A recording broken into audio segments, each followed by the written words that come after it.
Yes, crew, welcome to part 2 of my Atari ST revival restoration journey. As I mentioned in the last video, this particular machine is my dad's old unit, and it's taken me about 10 years to actually get it shipped out here to Australia where I live now. Now, I've got lots of memories baked into this machine, being at my dad's studio when I was younger. So yeah, it's really nice to get it here, get it fixed up, get Cubase running on it, and have a little crack at making some tunes in a kind of 90s jungle fashion. Yeah, it's been interesting. It's been a few little kind of hiccups along the way, but I think it's all turned out good. It's running smoothly. I've got a few more bits I want to get, but yeah, let's get into the video and see how things went. So first I had to make this special video cable so that I could output the high-res monochrome output onto a standard VGA monitor. If you've got the money and you can afford to fork out and just buy one, I recommend it, because soldering this thing was an absolute nightmare. Initially it didn't work and I kept getting this out of sync message. I tried it on a bunch of different monitors and I got this out of sync message, and so I'd posted that on the Atari Facebook forum, and someone pointed out that it wasn't switching to high-res monochrome and that I'd missed a step. So you can see on this diagram the step that I missed, pointed out with this green arrow. Yeah, it looked like it was part of the audio element of the cable, and so I just skipped it. But yeah, it all came good. Although the cable looked like a dog's breakfast after I had to tear it apart and put it back together again, it worked. So happy days.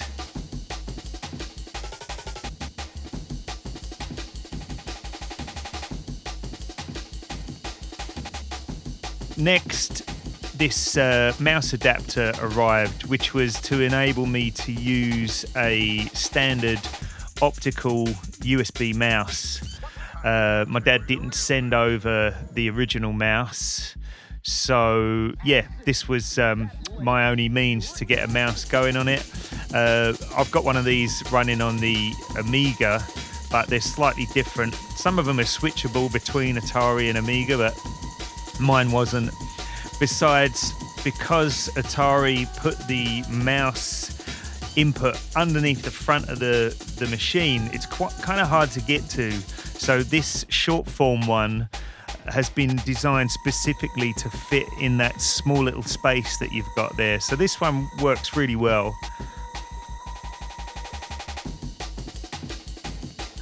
Really tidy little piece of kit. And as you can see, we have mouse activity. Now, I'm sorry about the state of that CRT recording. We'll talk more about that a bit later. So we're going to boot this up together. So we've got Cubase 2 here, and we're going to chuck it in the floppy drive and boot this thing up in real time. So, as I mentioned in the last video, this particular ST...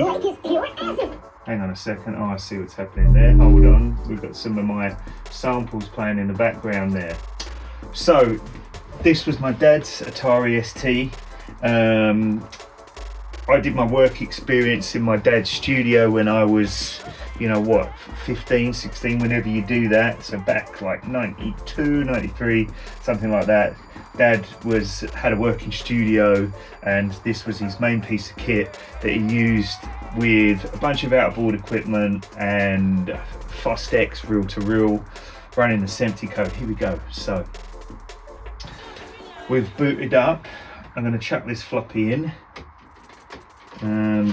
So yeah, this machine has come all the way from the Canary Islands via the UK over here to Australia. Now, it did take a bit of a bump on the way, and I've done I've made some effort to fix these things. I used some glue. I'll put a picture of the glue I used, but there's still some signs of pieces of plastic that are missing. Now in the long run, I could get a new case for this, but to be fair, it's part of the story now. It's solid, it's not going to fall apart on me, so I'll probably just leave it. I'm not going to bother with retro brighting or anything like that. Like I say, for me it's all part of the story. So there's the Cubase floppy disk, double click, and in we go to Cubase. Done. Now I've been saving this track on 2 separate floppy disks just to make sure that if one goes kaput, I've got a spare. Now I do want to say this, when I make these videos I'm using borrowed time. I don't know about you guys, but I'm a busy person. I have a day job, I have a family, so yeah, it's not always easy to get the time to do these things. And I normally will just bring up some sounds that I've already got in the samplers and just try and put something together with it. And it's hit or miss. Sometimes it's great, sometimes it's not. And with this particular piece, I really did want to finish something for this video, but it hasn't worked out that way. I am going to keep working on this, but at the moment it's a bit pastiche, if you like. Just because of where the sounds led me, and I do want to steer it in a slightly different direction. Alright, well that was weird. Not only did the audio I was recording come out really terrible, it seems that my channel 7 input here has kind of crapped itself a little bit, and it's bridging with 8. You can see, yeah, well, anyway, yeah, there's some weirdness happening there. I already had this fixed once, had channel 8 sorted a few years back. That's a shame. But not only did that happen, also I realised that the CRT screen recording just wasn't working, even though I'd set to the recommended settings. Yeah, it just wasn't doing it. So we've flipped over. I've put the screen over here, so we've got no scanline issues on this one. All right, so here we go. We've got S2000, some Amen stuff.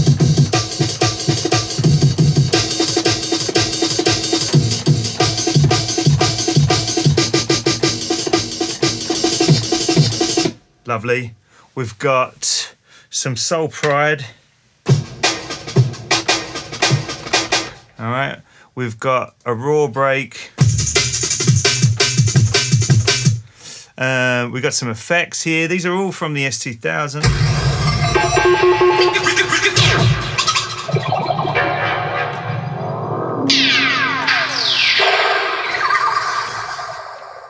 That sounds like it.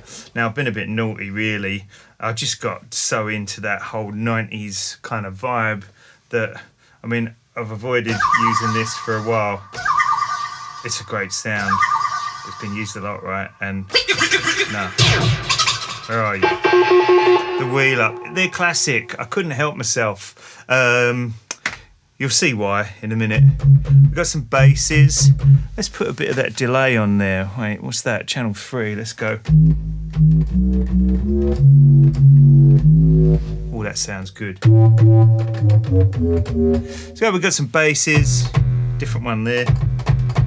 And different one there. We've got this pad on the EMU. Actually, there's 2 layers here. So the pad, the main pad,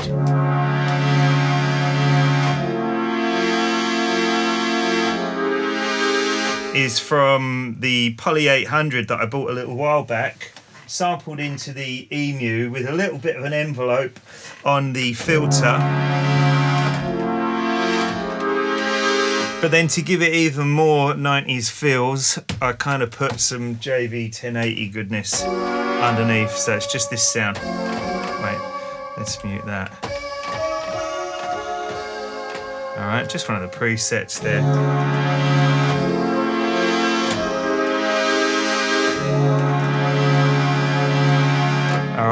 So we've got that, then some vocal stuff, bit of dancehall. Oh, where is it?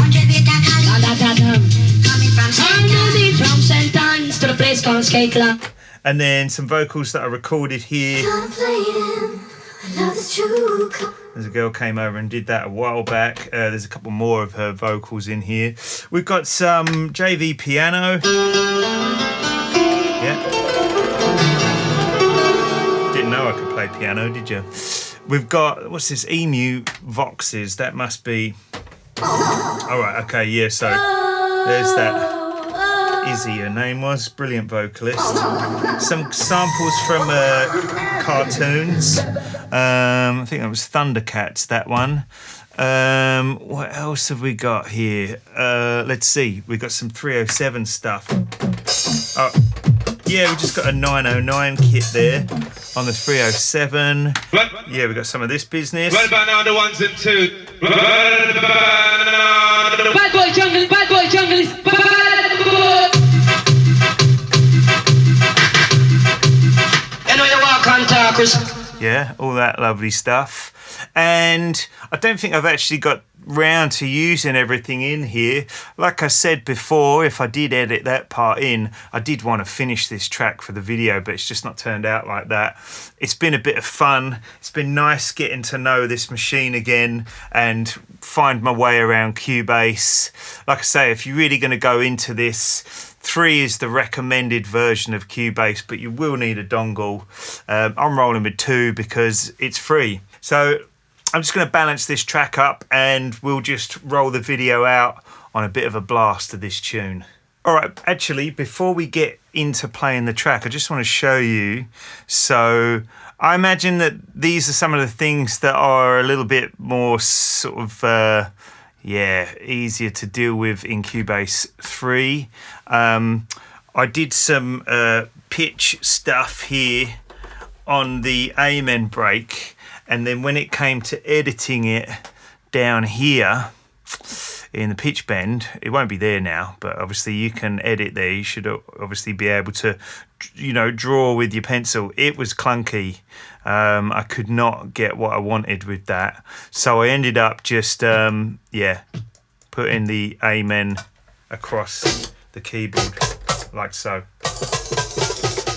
So I could do all that stuff with MIDI notes instead. There are these other editors which I found really useful.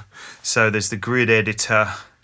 Where are we? Control G will get you there.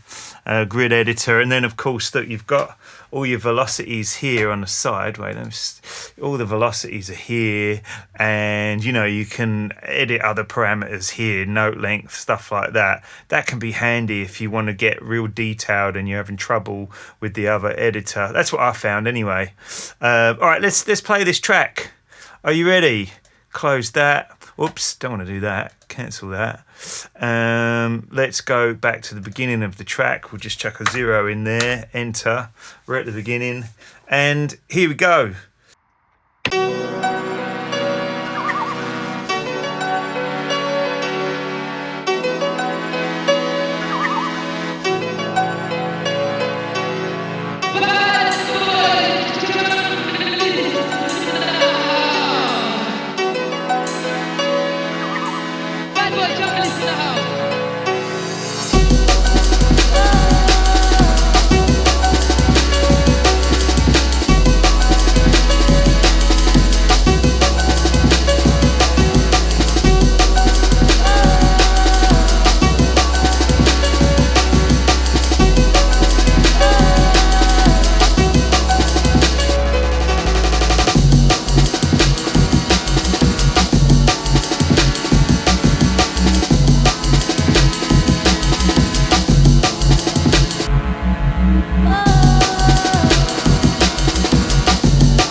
Called Skate Club. Coming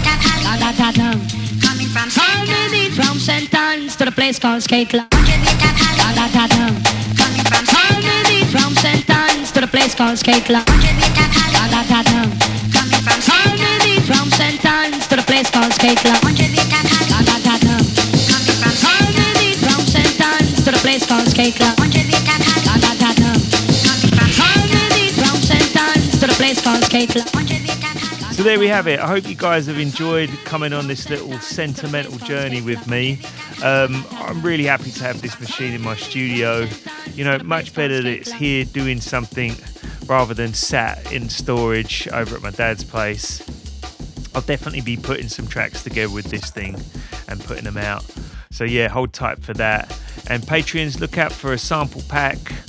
There'll be something up there in the next couple of days. Hold tight, big up. Catch you in the next video.